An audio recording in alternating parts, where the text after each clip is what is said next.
ছেলেরা তোমরাও ভাই বসো ভাই, ওই ছেলে বসো না বাবা, এনে বসো বসো, এই ছেলেরা তোমরাও বসো ভাই, যে কদ্দুরই শুনো অসুবিধা নাই, যতক্ষণই শুনো। ফ্যান্ট যদি বেশি সিফা হয় তো সোজাই আসো বসো, না অনেকের ফ্যান্টে সমস্যা, এটা এত সিফা যে গোলামের প্যান্ট ফিন্দাই দিছে, এই জন্য এটা দিয়ে বসতে পারে। এটা জানুন না? না, এটা ঐতিহাসিক তথ্য, মানে দুষ্টামি না। যাদের প্যান্ট সিফা, এটা হলো গোলামের পোশাক, মানে কৃতদাসের পোশাক।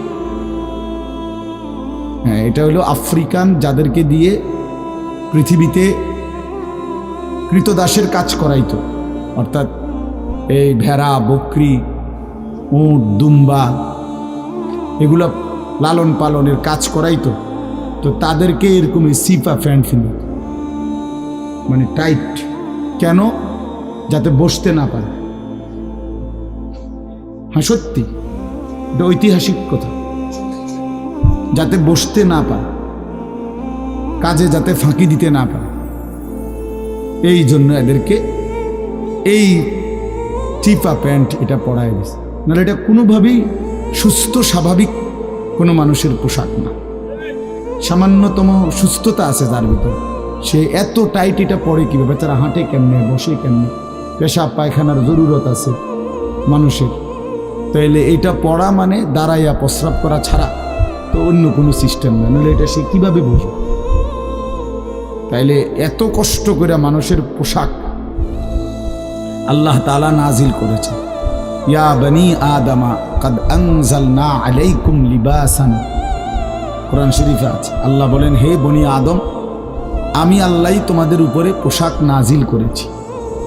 পোশাক আল্লাহর দেওয়া। এই যে মানুষ পোশাক পরার এই অনুভূতি, এটা আল্লাহর দেওয়া।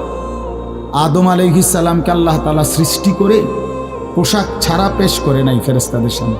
কি মনে হয় আপনার? খোলামেলা, বুঝছেন না কথাটা? তো ওনার গায়ে কি ছিল? পোশাক ছিল।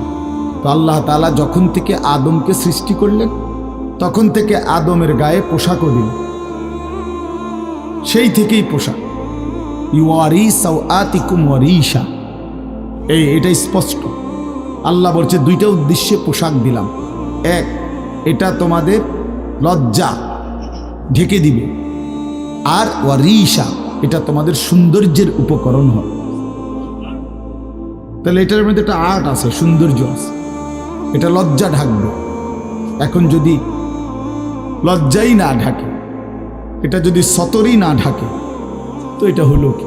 আল্লামা তকি উসমানী দামাত বারাকাতুহুমুল আলিয়া হযরত বলছেন যে কোনো মানুষের, পুরুষের সতর কোমর থেকে নিয়ে, নাভি থেকে নিয়ে হাঁটু, এটুকু জায়গা এভাবে ঢাকতে হবে। একে তো মোটা হইতে হবে কাপড়, যাতে করে পাতলার কারণে চামড়া দেখা না যায়। আরেকটা হলো এতটুকু ঢিলে ঢালা হইতে হবে, যাতে করে এতটা টাইট হইয়া না লাগে, যেন অঙ্গ প্রত্যঙ্গ, রান, পিছনের অংশ কার কেমন এটা বোঝা না যায়, স্বাভাবিক যেন ঢিলে ঢালা হয়। নাই তো এটা কি হয় না, পোশাক হয়। একবারে শরীর সাইজ কাইটা বানানো, এটা কোনোভাবেই সৌন্দর্য না। এই জন্য এটা একটা গুরুত্বপূর্ণ বিষয়। এটা বলে অনেক সময় অনেকেরই দেখি, এই বেচারা আমাদের সাথেও কোনো সময় দেখা করতে আসলে মাদ্রাসায়, মনে করেন মাহফিলে দাওয়াত দিতে আসছে, অথবা এমনি দেখা করতে, তো আমাদের তো নিচে বসতে হয়, চেয়ার টেবিল নাই, তো এই নিচে বসতে কইলে আর বই তারা এটারে টানতে টানতে ফ্যান যান শেষ। বেচারা নিজেও কষ্টে প্যারেশানিতে পড়ে, আমরাও প্যারেশানিতে পড়ি।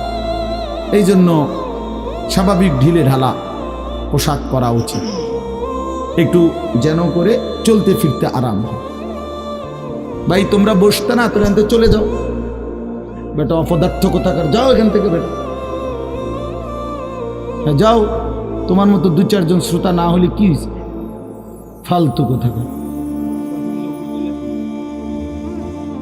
এতবার বললাম, এটা বসতে ক্ষতি কি? আল্লাহর কথা বসে শুনতে হয়। এটা এতবার একটা কথা বলতেছি, এটা যদি গুরুত্ব না হয় তো এটা কি হলো আমার? বলেন, আল্লাহর কথা বসে শুনতে হয়, এটা তো একটা সার্কাস না। কি বলেন, এটা কি একটা সার্কাস? তাইলে কোরআন শরীফে আছে এটা। মুসা আলাইহিস সালামকে আল্লাহ তাআলা তুর পাহাড়ে জুতা খুলতে বললেন কেন? জুতা খুলে বসবার জন্য। আল্লাহর কথা বসে শুনতে হয়, জুতা খুলে শুনতে হয়, তাইলে নিজের মধ্যে পরিবর্তন আসে। আদব ছাড়া এলেম হয় না। কোরআন সুন্নাহর যে জ্ঞান, এই জ্ঞানের জন্য আদব জরুরি, অন্য পড়ার জন্য এটা এতটা জরুরি। বাংলা, অঙ্ক, ইংরেজি, পদার্থ, জীববিজ্ঞান পড়ার জন্য পেশাব করে ফানি লন লাগে না,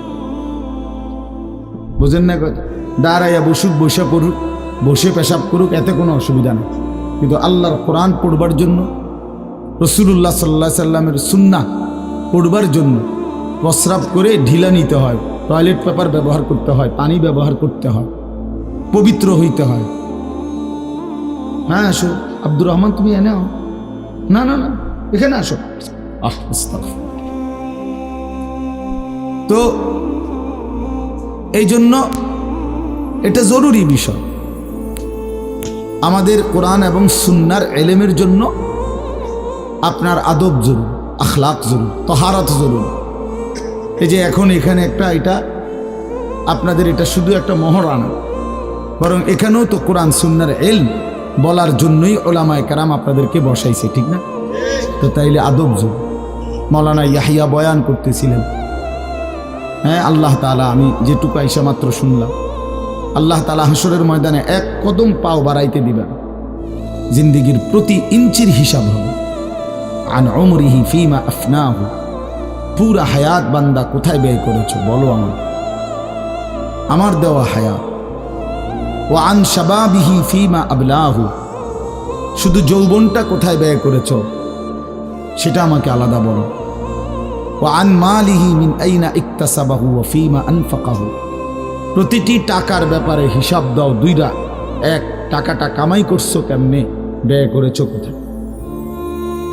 ওয়া মাদা আমিলা ফীমা আলিমা, যা যা শিখেছিলা, জেনেছিলে, শুনেছিলে, তা কি পরিমাণ আমল করেছো সেটা বল, সেটা বল। এই জন্য এই বিষয়গুলো জরুরি। বাপ রাসূলুল্লাহ সাল্লাল্লাহু আলাইহি সাল্লাম বলেন, এগুলো উত্তর না দিয়ে কোনো মানব সন্তান হাসরের ময়দানে এক কদম সামনে যাইতে পারবে না, এক কদম সামনে যাবে। কোরআনুল কারীমের মধ্যে আছে, আল্লাহ তাআলা বলেন, ফাওয়ারাব্বিকা লানাসআলান্নাহুম আজমাইন আম্মা কানু ইয়ামালুন। আল্লাহ তাআলা বলেন, আমার কসম, মানে আল্লাহর কসম, আল্লাহ নিজের কসম করে বললেন, আমি অবশ্যই তোমাদেরকে জিজ্ঞেস করব, অবশ্যই অবশ্যই সকলকে, আজমাইন, সকলকেই আমি আল্লাহ জিজ্ঞেস করব, আম্মা কানু ইয়ামালুন, দুনিয়ার হায়াতে যা তোমরা করেছিলে। এই জন্য আল্লাহ তাআলার আড়াল হওয়ার কোনো সুযোগ নেই, হিসাবের বাইরে আমরা কেউ না। আল্লাহ তাআলা বলেন, সুম্মা লাতুসআলুন্না ইয়াওমা ইদিন আনিন নাঈম। আল্লাহ তাআলা বলেন, ওই বাবা, আরে কি প্লাস্টিক, কথা বলো কেন? আল্লাহ তাআলা বলেন, আমার দেয়া প্রতিটি নিয়ামত সম্পর্কে অবশ্যই আমি তোমাদেরকে জিজ্ঞেস করব, প্রতিটা নিয়ামত। হাদিসের মধ্যে আছে, আল্লাহ তাআলা জিজ্ঞেস করবেন, নবী সাল্লাল্লাহু আলাইহি সাল্লাম বলেছেন, আল্লাহ জিজ্ঞেস করবেন, আলাম নসিহ জিসমাক, বান্দা আমি মোট এতদিন তোমার শরীর সুস্থ রাখি নাই, সেইটুকু শুকর কি আদায় করেছো বলো। অনুরভিকা মিনাল মা, আমি কি তোমাকে প্রতিবার তৃষ্ণার্ত অবস্থায় পানি পান করিয়ে তোমার তৃষ্ণা নিবারণ করি নাই? যতবার পানি পান করছো, তো এরপরে আমার কি শুকর আদায় করছো বলো বান্দা। আহা বদনসিব মুসলমান তো আলহামদুলিল্লাহ বলতেও জানেন, পানি পান করে সেরা যে একবার আলহামদুলিল্লাহ বলবে, এটুকু তো জানো, এটুকু তো জানো। তাইলে এই জন্য বললাম, আমরা কিন্তু প্রত্যেকেই আমাদের হায়াত, ইয়াহিয়ার ওই কথার থেকে আমি বললাম, আমাদেরকে উত্তর দিতে হবে। ওয়াকিফুহুম ইন্নাহুম মাসউলুন।